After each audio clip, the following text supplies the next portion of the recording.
Hello, அந்த இடத்துல ஆண்டவர் அவங்களுக்கு பாவ மன்னிப்பை பலி கொடுக்கல.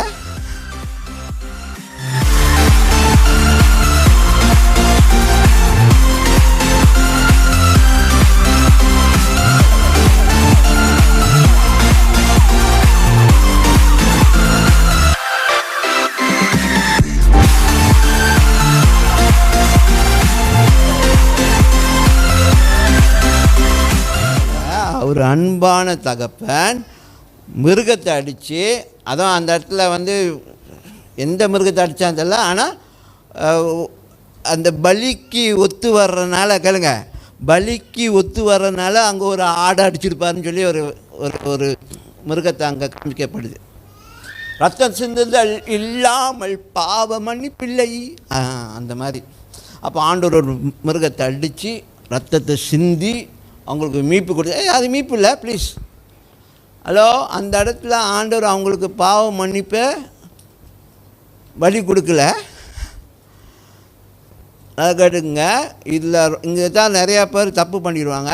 அங்கே நினச்சிருக்காங்க ஆண்டவர் அங்கே மிருகத்தை கொன்று அதோடைய தோலை எடுத்து அவங்களுக்கு வஸ்திரமாக கொடுத்தாரு. அப்போ அந்த மிருகத்தை கொல்லும்பொழுது அது ரத்தம் சிந்தச்சான். அந்த ரத்தம் சிந்தினால அவங்க பாவம் மன்னிக்கப்பட்டிருக்கலாம் அப்படின்னு. இல்லை இல்லை இல்லை இல்லை, மனுஷன் பாவத்துலேருந்து மனம் திரும்ப கிடையாது.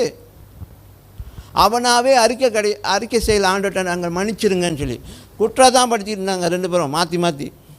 நீங்கள் வச்சிங்களா, நீங்கள் கொடுத்தீங்களா அந்த பொம்பளை, அவ தான் தவறானவ, அதுதான் பிசாசு அப்படின்னு அன்னைக்குள்ள பாஷையில்.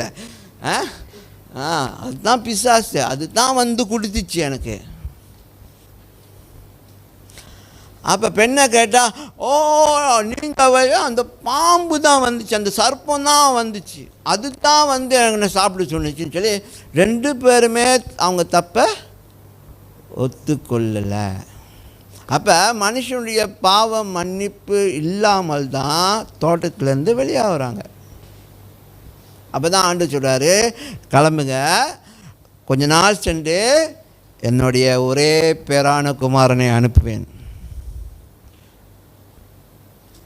ஆமென், ஆமென்.